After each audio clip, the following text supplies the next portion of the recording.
Hey guys, what's going on? So I think UFC 300 was one of the best cards we've got in a while. So I think now there's really a lot of opportunities for future fights to make, as well as the fights that we now have confirmed. And I think this is really the perfect momentum that the UFC needs. So first up, I think really the highlight of the night, even though there wasn't really a dull moment, especially for the main card, was the Max Holloway Justin Gaethje fight for the BMF belt. And this really didn't disappoint. Probably the best finish to any fight we've gotten by far. And I think Max Holloway has a ton of opportunities for who he can fight next. I think the obvious choice is Holloway versus Ilia Topuria. But I think in addition to that, just going off of even his call out, he said he'd even be interested in Islam since he did go up in weight to beat Gaethje. And Gaethje was right up there in those top contenders for a title shot. So I think him against Islam could be a really interesting fight. Say maybe he beat Ilya and then wanted to go back up and challenge Islam for his belt. Then he would be fighting for the featherweight belt, the BMF belt, and the lightweight belt. And I think in addition to that, I think another super fight that could potentially align if everything went accordingly, you have Sean O'Malley probably going to fight Merab for the bantamweight belt. But Sean O'Malley in his last fight called out Ilia Topuria, said he wanted to go up to featherweight to challenge him. So I think depending on how things go, for example, if Max Holloway was able to beat Ilia Topuria and Sean O'Malley still wanted to come up, I think Sean O'Malley and Max Holloway would be a mega fight. And then I think the other big highlight of the night, Alex Pereira, first round knockout. I think it was pretty exciting. I think he's definitely the real deal. And the fact that he now even wants to jump up to heavyweight, I think there's some huge potential fights there if that actually happens. And I think now the quick turnaround question is if he's actually going to now fight at UFC 301, which would be in about a month. The main thing here is that it's going to headline in Brazil. You have Jose Aldo fighting on the card as well. I think the challenge here is finding an opponent. I think it could be done. He said if he didn't get injured or take any damage, which I wouldn't say he really took any damage. First round knockout, I don't really think he even got hit at all. So he could definitely jump in there. I think it's more on Dana White or the UFC if they want to go ahead and actually schedule him. I don't know if necessarily, though, a heavyweight bout would be a good idea. I think you could just do another title defense at light heavyweight. I think if the UFC reached out to someone like Magomed, he's been wanting to get a title shot, hasn't fought Alex Pereira yet.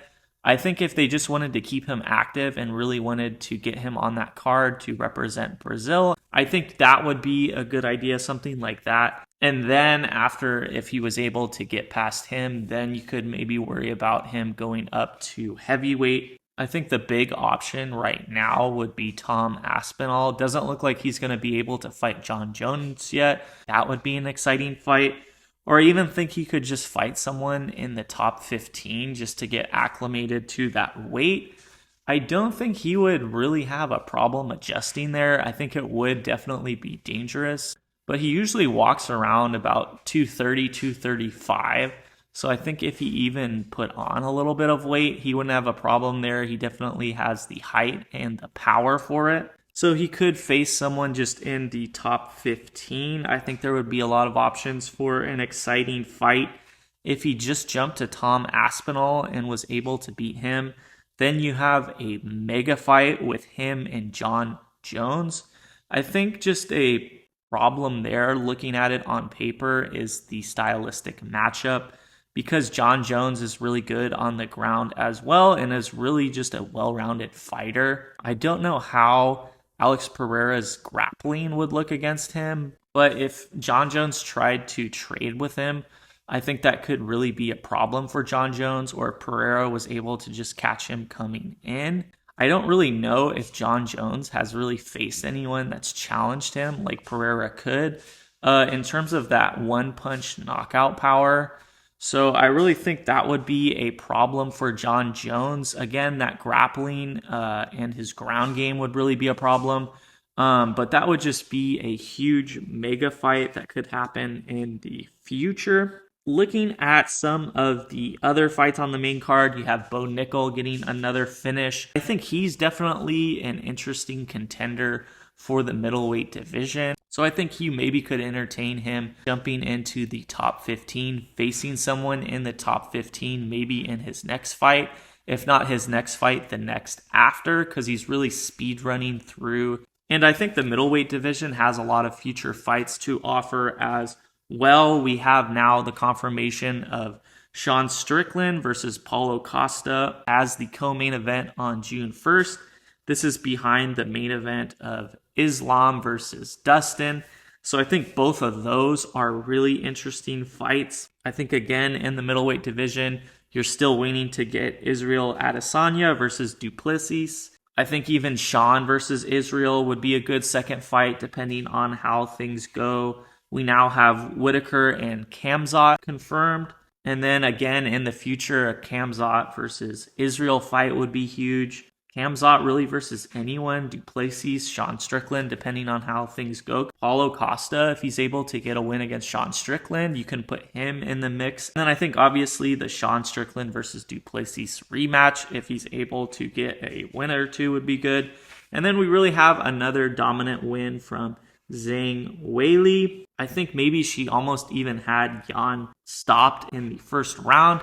But still a really good fight. I think Jan really gave her some problems at a lot of times, but she was able to hold on and get that dominant decision. And I think she is really a superstar now in her own right. She has a lot of options as well. I could see a huge fight between her and Alexa Grasso if they were able to meet at a certain weight. She's going to have the trilogy with Shevchenko. So I really think a combination there would be really good. You could even get her going back up and weight again, maybe getting a Rose trilogy. And then I think you also look at someone like Kayla Harrison. She is probably going to get a title fight in the next year. Maybe she just has one more fight to go before getting that title shot. And we also have now some interest with Amanda Nunes coming out of retirement. So that could be a big fight maybe in 2025 if Harrison got the belt. If someone like Amanda Nunes came back, depending on how that goes, you could even get a trilogy with her and Pena. The other big news, we have the confirmation of Conor McGregor's return. They've now finalized that June 29th date in Las Vegas.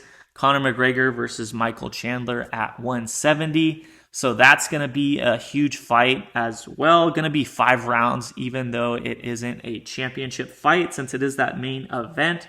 And I think this opens a door of a ton of possibilities for both fighters, depending on how this goes.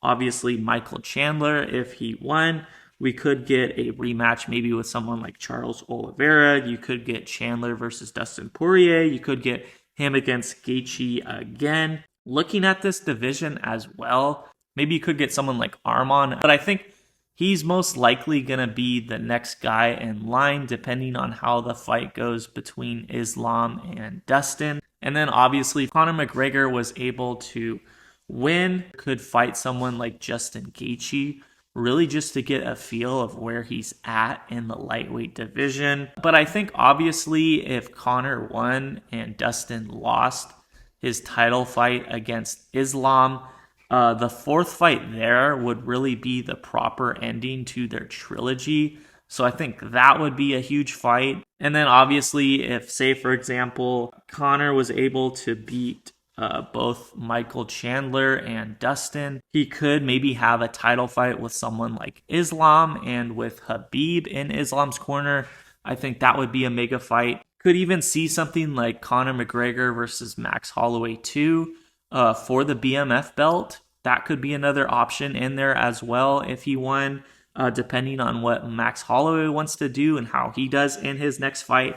So I really think there's a ton of possibilities. And then I think also looking for some of the losers in the fight. I wouldn't say anyone's necessarily out of it. You look at the main event, someone like Jamal Hill, I would still say that he has a ton of options, especially if Alex Pereira is going to vacate that belt eventually and go up to heavyweight. I could easily see Jamal Hill becoming the champion there again.